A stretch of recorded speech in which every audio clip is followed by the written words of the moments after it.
জোরে কইতে পারেন সুবহানাল্লাহ। রাসূল কারীম সাল্লাল্লাহু আলাইহি ওয়াসাল্লাম এমন নবী যার হাতের খেজুর গাছের পাকল তরবারিতে রূপান্তরিত হয়। ভাইরা আমার, এই অনাহারি মুসলিম নিরস্ত্র মুসলমান যারা ইসলাম রক্ষার জন্য এসেছেন, আর আবু জেহেলদের সংখ্যা হলো 1000। ওদের সবার হাতে তরবারি, সবার হাতে ঢাল, সবাই করার উপরে সবার যুদ্ধাস্ত্রের ওদের কোনো কমতি নাই। নাদুস নদুস মোটা সোটা হয়ে আছে এক একটা শক্তিশালী বীর বাহাদুররা আসছে। এদিকে আসছে মুসলমানের দুর্বল, ওদিকে ওরা সবল। খুব লক্ষ্য করেন, আমি আপনাদেরকে ওয়াজ শোনাচ্ছি না, আমি আপনাদের ঈমান জাগাবার জন্য কথা বলতেছি, ভালো করে শোনেন। এ ভাই আমার, মুহাম্মদ সাল্লাল্লাহু আলাইহি ওয়াসাল্লাম আবু জেহেলের বাহিনীর দিকে তাকালেন, এরপরে নিজের বাহিনীর দিকে তাকালেন।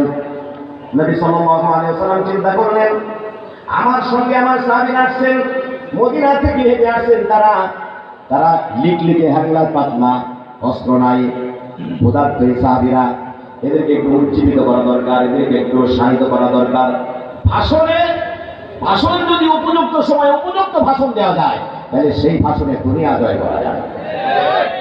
প্রিয় ভাইরা আমার, রাসূল কারীম সাল্লাল্লাহু আলাইহি ওয়াসাল্লাম সাহাবীদেরকে উজ্জীবিত করার জন্য একটা ভাষণ দিলেন। এদেরকে উজ্জীবিত করতে হবে, যুদ্ধের জন্য তৈরি করতে হবে। তিনি ভাষণ দিলেন, কি বলে শোনেন, সেই ভাষণটা আমি দিলাম 5 সেকেন্ডে, ওটা আমি আবারও পড়তেছি। তিনি বলেন, কুমু ইলা জান্নাতিন আরদুহাস সামাওয়াতু ওয়াল আরদু উইদ্দাত লিল মুত্তাকিন। সুবহানাল্লাহ। এই 313 জনের সামনে এই 5 সেকেন্ডের ভাষণ পেশ করে একজন তো আবেগ আপ্লুত হয়ে গেছে, ভাষণ শুনে দাঁড়ায় গেছে। আপনাদের মধ্যে দাঁড়াবার লোক আছে, কিন্তু অনেকে বুঝে লেগে কারণ নাই। এখন আমি আপনাকে দাঁড়াতে বলবো, আপনারা বসে বসে আমার কথা শোনেন, কিন্তু মনোযোগ দিয়ে শোনেন। একজন দাঁড়িয়ে গেছে, দাঁড়িয়ে দেওয়ার পর সবাই তো প্রস্তুত। আচ্ছা, ভাষণের অর্থ কি শোনেন। 5 সেকেন্ডের ভাষণের মধ্যে নবী কি বললেন সাহাবীদেরকে, এটাকে আপনারা জানতে চান? তিনি বললেন, যারা ও সাহাবীরা, তোমরা জান্নাতের জন্য দাঁড়াও। সেই জান্নাতের পরিধি, ব্যাপকতা, এরিয়া, বিস্তৃতি হলো আল্লাহর কাজ যত বড়, জমিন যত বড়, ওই জান্নাত যত বড়। ওই জান্নাতে কে কে যেতে চাও, আমার সঙ্গে দাঁড়াও। এটা হলো ভাষণের অর্থ, বাংলা অর্থ পেলাম। 5 সেকেন্ডের কথা বাংলা হলো, তোমরা কে কে জান্নাতে যাবে। আর জান্নাত কত বড়, আকাশ যত বড়, জমিন যত বড়, জান্নাতটা তত বড়। তোমরা কে কে সেই জান্নাতে যেতে চাও। আচ্ছা, আপনাদের মনে প্রশ্ন আসতে পারে, জান্নাত কি তাহলে এত বড়? আল্লাহ রাব্বুল আলামিন বলেন, ওয়াসারিউ ইলা মাগফিরাতিন মির রাব্বিকুম ওয়া জান্নাতিন আরদুহাস সামাওয়াতু ওয়াল আরদ। আল্লাহ বলেন, তোমরা তোমাদের রবের ক্ষমার দিকে দৌড়াও আর জান্নাতের দিকে দৌড়াও। ওই জান্নাতের দিকে, যে জান্নাতের এরিয়া আর ব্যাপকতা, আকাশ, সপ্তাকাশ আর জমিন, এত বড় জান্নাত। এক একটা মানুষকে জান্নাত দেওয়া হবে, এত বড় বড় জান্নাত দেওয়া হবে। নবী বলেন, সবচেয়ে ছোট জান্নাত যাকে দেওয়া হবে, সবচেয়ে শেষে যাকে জান্নাত দেওয়া হবে, সবার শেষে তাকে আশারাতু আমসালিহা, এই পৃথিবীর 10 পৃথিবীর সমান দেওয়া হবে। কত বড় দেওয়া হবে? তারে দেওয়া হবে যাকে সবার শেষে জান্নাত দেওয়া হবে। জাহান্নামের মধ্যে হাজার কোটি লক্ষ মিলিয়ন ট্রিলিয়ন পুড়ে পুড়ে কয়লা হয়ে গেছে। ইমানের ছিটে ফোঁটা তার অন্তরের মধ্যে বিদ্যমান ছিল, শিরিক করে নাই। সে কারণে জাহান্নাম থেকে বের করে তাকে আল্লাহ জান্নাত দেবেন। আল্লাহ প্রশ্ন করবেন, বান্দা, তোরে তো জাহান্নাম থেকে বের করছি, কত বড় জান্নাত হলে তোর চলে কর? বান্দা বলবে, আল্লাহ দিতেই তো চান, দেন, আপনি যতটা পারেন যতটুকু দিতে চান দেন। আল্লাহ বলেন, কতটুকু দিলে তুই খুশি? বললেন যে একটা সিট বসার জন্য একটা সিট দেন। আপনি যে জাহান্নাম থেকে আমার বের করছে, আমি তো হাজারো শুকর আপনার কাছে, অসংখ্য কৃতজ্ঞতা আপনার যে আপনি জাহান্নাম থেকে আমার মুক্তি দিন, আবার জান্নাতও দেবেন আমারে। ওই বেটার কাছে এটা বিশ্বাসযোগ্য মনে হচ্ছে না, কিন্তু আল্লাহ তো ইন্নাল্লাহা লা ইখলিফুল মিআদ, আল্লাহ কথার খেলাফ করেন না, ঠিক কিনা বলেন? লোকটা বলবেন, তাইলে আপনি আর ইচ্ছা মতো দেন। তখন আল্লাহ তাআলা তাকে বলবেন, যে পৃথিবী ছেড়ে এসেছিস ওই পৃথিবীর সমান দিলাম, আরো 10 পৃথিবীর সমান দিলাম।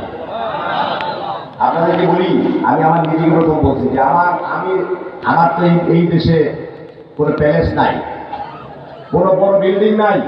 আমি আমার কথা বলছি, অনেকেরই বিল্ডিং নাই, অনেকে ভাড়া থাকে, আছেন ভাইরা? আপনাকে ভালো করে শুনতে হবে, এই পৃথিবীর ক্ষণস্থায়ী জীবনে আপনি হয়তো বিল্ডিং এর মালিক হতে পারলেন না, আপনি হয়তো একটা বাড়ির মালিক হতে পারলেন না, একটা ফ্ল্যাটেরও মালিক হতে পারলেন না, সারা জীবন ভাড়ায় থেকে গেলেন। কিন্তু আপনি যদি ইমানটা রেডি করতে পারেন আর আমলটা যদি সুন্দর করতে পারেন, তাহলে আল্লাহ রাব্বুল আলামিন আপনাকে 10 পৃথিবীর সমান জান্নাত দেবে কমপক্ষে। এই জান্নাতে যাওয়ার জন্য দাঁড়াও ও মুসলমানরা। বদরের ময়দানে একদিকে আবু জেহেল বাহিনী আর একদিকে মুসলিম বাহিনী। এই 5 মিনিটের পরেই কি হবে? জোরে বলে কি হবে? যুদ্ধ হবে। কিন্তু নবী সাল্লাল্লাহু আলাইহি ওয়াসাল্লাম কি বললেন? যুদ্ধের জন্য দাঁড়াও তা বলেন নাই, বললেন যে জান্নাতের জন্য দাঁড়াও। তাহলে বিষয়টা কি? বিষয়টা হলো অন্য হাদিস আছে, আল জান্নাতু তাহতা যিলালিস সুয়ুফ, জান্নাত হলো তরবারির ছায়ার নিচে। সুবহানাল্লাহ বলতে বলেন না? কেমনে করে সুবহানাল্লাহ? কারণ আমরা তো মরারে এত ডরাই, মরা যেখানে এখানে একটা ঠাস করে আওয়াজ হোক, দেখবেন সব মুসলিম পালিয়ে গেছে। মৃত্যুকে যারা জয় করতে পারে নাই, তারা কোনোদিন সফল হতে পারে নাই। সেটা আখিরাত তো পরেই, দুনিয়ার ব্যাপারে যারা মৃত্যুকে জয় করতে পারে নাই, তারা সফলতার মুখ দেখতে পায় নাই। ভাই আমার, মরাকে জয় করা এইটা কিভাবে? মুহাম্মদ সাল্লাল্লাহু আলাইহি ওয়াসাল্লাম তার সাহাবীদের সামনে দুনিয়া নয় আখিরাত তুলে ধরেছিলেন। দুনিয়া তো আছেই, তারা তো দুনিয়ার মধ্যেই ছিলেন, কিন্তু আখিরাতের চিত্র তাদের সামনে তুলে ধরেছিলেন। লক্ষ্য করেন, তাকে প্রশ্ন করা হয়েছে, মান আ'লামুন নাস, মানুষের মধ্যে সবচেয়ে জ্ঞানী কে? ওমান আযকান নাস, মানুষের মধ্যে সবচেয়ে চৌকস কে? ওমান আকিয়াসুন নাস, আর মানুষের মধ্যে সবচেয়ে বুদ্ধিমান কে? 3টি প্রশ্ন। সবচেয়ে জ্ঞানী কে, চৌকস কে, বুদ্ধিমান কে? আবার বলি, মনে রাখেন, এগুলি কিন্তু আমার গাল গল্প না।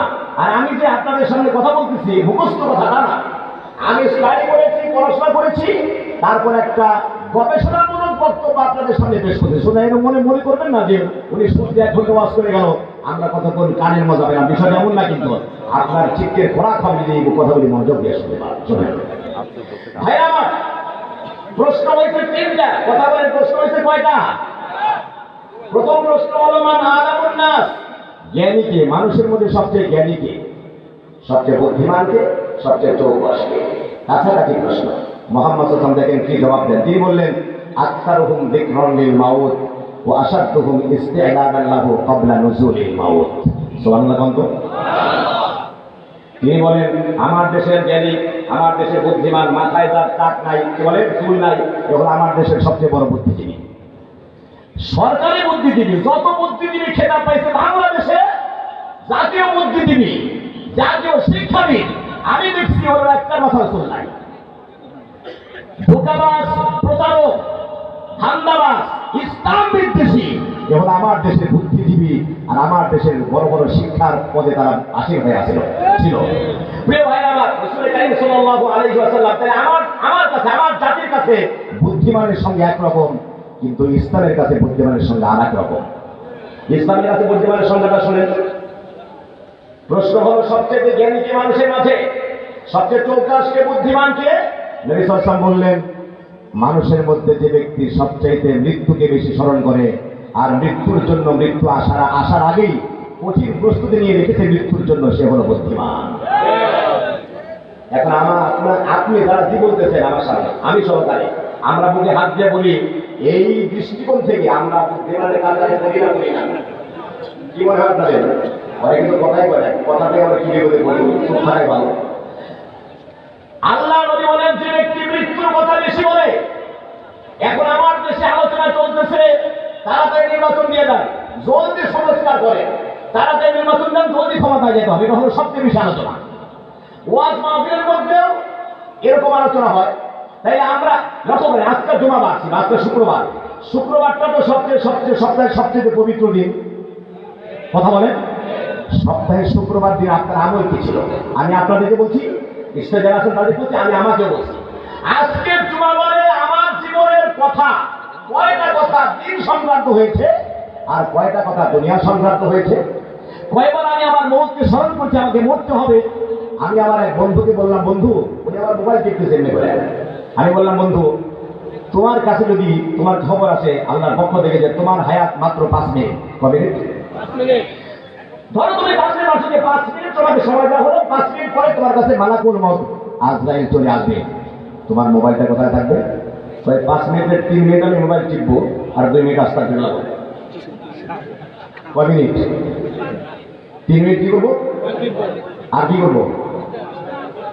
আচ্ছা, আপনাদের যদি 1 ঘন্টা সময় দেওয়া হয়, আপনাদের সবাই যদি 1 ঘন্টা সময় পান যে 1 ঘন্টা পরে মালাকুল মউত আসবে, আপনি জানেন মরার পরে কবরে খবর হবে, প্রশ্ন হবে 3টা, মান রাব্বুকা ওয়া মা দীনুকা ওয়া মান নাবিয়ুকা। হাসরের ময়দানে জীবনের উপরে 5টি প্রশ্ন করা হবে, তোমার জীবন কোন পথে কাটাইছো, কোন পথে টাকা পয়সা খরচ করছো, কোন পথে আর্ন করছো, সারা যৌবন কালটা কিভাবে ব্যয় করছো। এই প্রশ্নগুলি কিয়ামতের দিন হবে। এইগুলি জানার পরে আপনাকে বললো আপনার হাতে 1 ঘন্টা সময় আছে, 1 ঘন্টা পরে মালাকুল মউত আসতেছে, আপনি কি রাজনীতি করবেন? আমি বুঝতে পারছি পারতেছি। 1 ঘন্টা সময় যদি আপনি পেয়ে যান, তারপরে মালাকুল মউত আসতেছে, তাহলে কি আপনি আগামী সংসদ নির্বাচনের স্বপ্ন দেখবেন? কিসের স্বপ্ন দেখবেন? স্বপ্ন না। আপনি আল্লাহকে বলবেন, আল্লাহ যা করছি অতীতে এখনই মাপ চাই, 1 ঘন্টার মধ্যে যতদূর পারি না পারি আমি তোমার সঙ্গে সম্পর্ক করার চেষ্টা করতেছি। মানুষ পুরো আল্লাহর ওলি হয়ে যাবে। কথা ঠিক না ঠিক? আপনাদেরকে এবার প্রশ্ন করি, 1 ঘন্টা সময়ের নিশ্চয়তা স্টেজে যারা আছেন, সামনে যারা আছেন, 1 ঘন্টা নিশ্চিত করে বাঁচবেন, হাত করেন কারা?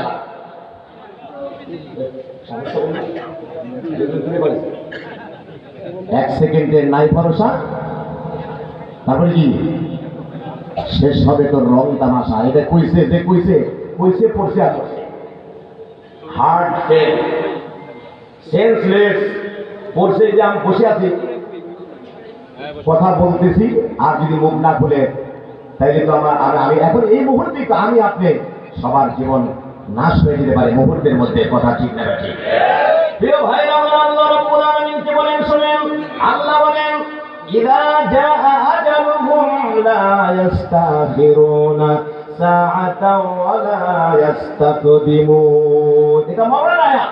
আল্লাহ বলেন মৃত্যুটা নির্ধারিত, মৃত্যুটা যার কাছে, যার জন্য যখন নির্ধারিত, 1 সেকেন্ড আগাবেও না, 1 সেকেন্ড পিছাবেও না, যথা সময়ে হাজির। ও আমার জাতি, খবর নাই। ধরেন এই লক্ষ্য করে শোনেন, যারা 15-16 বছর শেষ শাসন করে যারা পালিয়ে গেল বাংলাদেশ থেকে, তারা কি চিন্তা করেছিল পালাবে? তারা তো 41 সালের স্বপ্ন দেখছিল। 41 সালের স্বপ্ন দোস্তা 41 মিনিট সময় পায় নাই। রান্না করা খাবার হাড়ির মধ্যে ছিল, তারা জান নিয়ে পালাতে বাধ্য হয়েছে।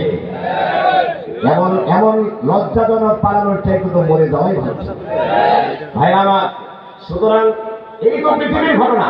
লক্ষ্য করে শোনেন, আমি গবেষণা করেছি, আমার ওয়াজের বয়স 16, আমি ওয়াজ করি এই ভূমিতে, এই দেশে আমি ওয়াজ করি, 30 বছর যাবত ওয়াজ করি।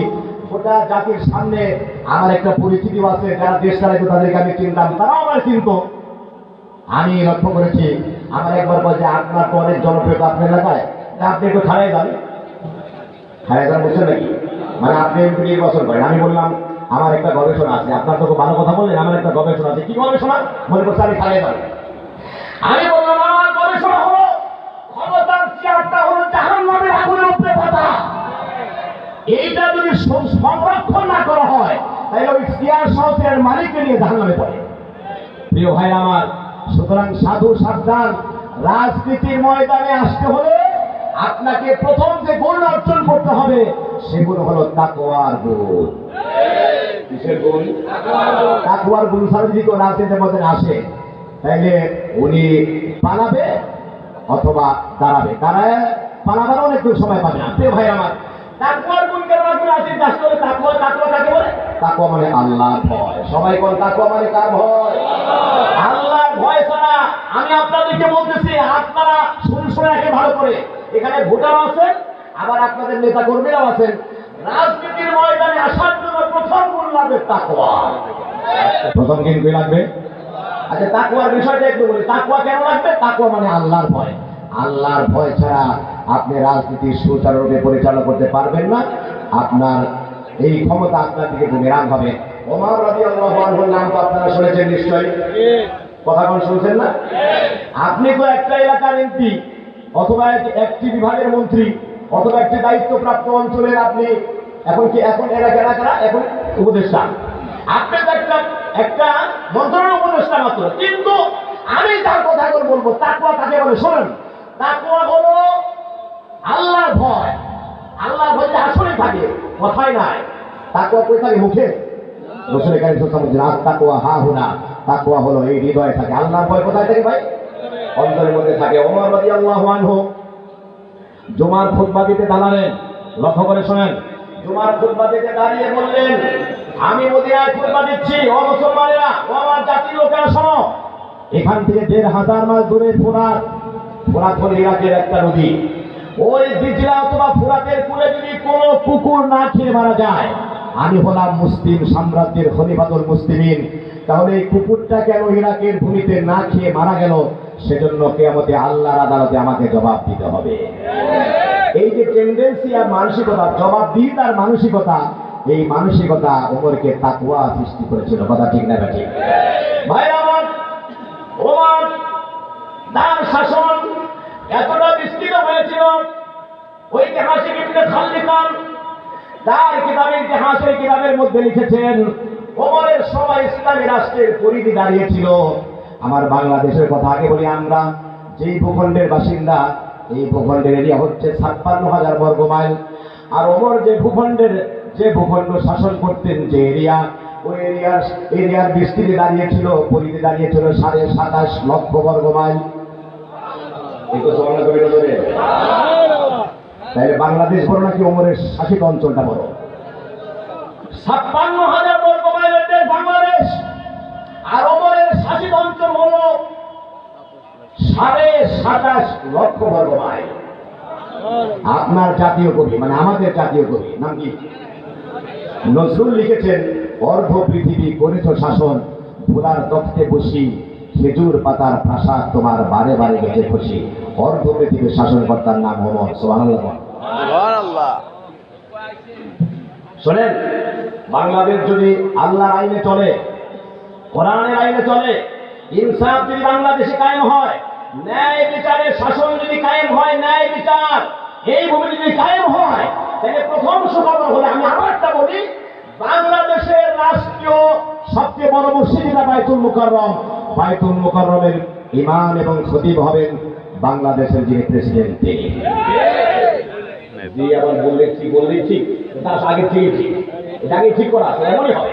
কিন্তু এখন যিনি প্রেসিডেন্ট আছেন, উনি যদি বলেন যে তাইলে আমি এটা ধরে আগামী জুমায় বাইতুল মুকাররমের জুমার নামাজটা আমিই পড়াবো, উনি যদি সাহস করে এটা বলেন, তাহলে উনি আসলে জুমার নামাজ পড়াতে আসেন, ঘরে না আসছেন, উনি জুমার নামাজ পড়াবার জন্য আসেন। ইসলাম এটা বলে, উনি এটা শুনে উনি আসলে জুমার নামাজ পড়াবার জন্য। মুসল্লি থাকবে না ভাগবে? কথা বল না, মুসল্লি তো ভাগবে, ওনারও ভাগের ব্যবস্থা করবে। কথা ঠিক না ঠিক? আচ্ছা, আমি ওনার দলীয় পরিচয় বলছি। আমি বলছি কেন আপনারা ভাগাবেন অথবা ওনার থেকে ভাগবেন? এই জন্য ভাগবেন যে আপনি চিন্তা করবেন, আমি তো ৫ ওয়াক্ত পড়ি না, আমাদের খালি জুমার নামাজটাই পড়ি, কিন্তু ভালো লাগে ইমামের কিছু করতে চাই। আমার দাড়ি নাই, হয়তো আমি যুবক, দাড়ি এখন রাখি নাই, কিন্তু আমি দাড়ি ছাড়া ইমামের নামাজ পড়ে আছি। ঠিক কিনা বলে? ওনার মুসলিমের দাড়ি নাই, কিন্তু সে দাড়ি ছাড়া ইমাম মানতে রাজি না। তাহলে আমার দেশে কিন্তু এইটাই নাই, তাহলে উনি ইমামতি করতে গেলে দাড়ি ছাড়া লোকেরা ইমামতি করতে পারে। দাড়ি রাখা না রাখলে কবিরা গুনাহ হয়, একটা বড় গুনাহ। কিন্তু কোরআন যদি শুদ্ধ হয়, এই লোকের পিছে নামাজ শুদ্ধ হয়ে যায়, যদিও মাকরুহ হয়। কিন্তু দাড়ি সারা লোক অথবা ছোট আছে, ওনার ইমামতি করবে জায়েজ, তবে মাকরুহ অনুচিত। কিন্তু যদি কারো নামাজ শুদ্ধ কোরআন পড়তে না জানে, আলহামদুলিল্লাহ রাব্বিল আলামিন শুদ্ধ পড়তে জানে না, ওর দাড়ি যে লাম্বা নাভি পর্যন্ত থাকে, তার পিছনে নামাজ হবে না। কোরআন শুদ্ধ না হলে এই লোকের দাড়ি আর টুপি আর জামা যত বড়ই হোক, নামাজ হবে না। সুতরাং ওমর রাদিয়াল্লাহু আনহু তার রাজধানী মদিনাতুত তাইয়্যিবা, সেই মদিনার বড় মসজিদের নাম মসজিদে নববী। আপনারা গেছেন না? জান নাই? আমরা হজে যান নাই? হজরে যান, আপনি দেখছেন। এই লক্ষ্য করেন, ওটা তো কত বড় মসজিদ শুনেন, আপনারা দেখছেন। আপনি আমি তো প্রতি বছরই যাই, বছরে কয়েকবার যাই। জানুয়ারিতে আবার ওয়াজ বাদ দিয়ে জানুয়ারিতে আবার প্রোগ্রাম হয়ে যাবে, যে এক মাস পরে আবার যাচ্ছি। আমাকে বারবার মদিনা টানে, আমাকে বারবার আল্লাহর ঘর টানে। কাবা শরীফের পরে সবচাইতে মর্যাদার মসজিদের নাম হচ্ছে মসজিদে আন-নববী। ওই মসজিদের খুঁটির সংখ্যা হলো কয়েক হাজার। সুবহানাল্লাহ বল। একসাথে 25 লক্ষ মানুষ ছাদের নিচে এবং আশেপাশে যে দপ্তর আছে, একসাথে 25 লক্ষ মানুষ বা জামাত নামাজ পড়তে পারে। এই মসজিদের তখন কত বড় ছিল, এখন এত বড় হয়ে গেছে। এই মসজিদের ইমাম এবং খতিবের নাম হচ্ছে ওমর। উনি ওমরের কয়টা গুণ? আমি দুইটা বলবো। একটা হলো উনি মুসলিম সাম্রাজ্যের প্রেসিডেন্ট, খলিফাতুল মুসলিমিন।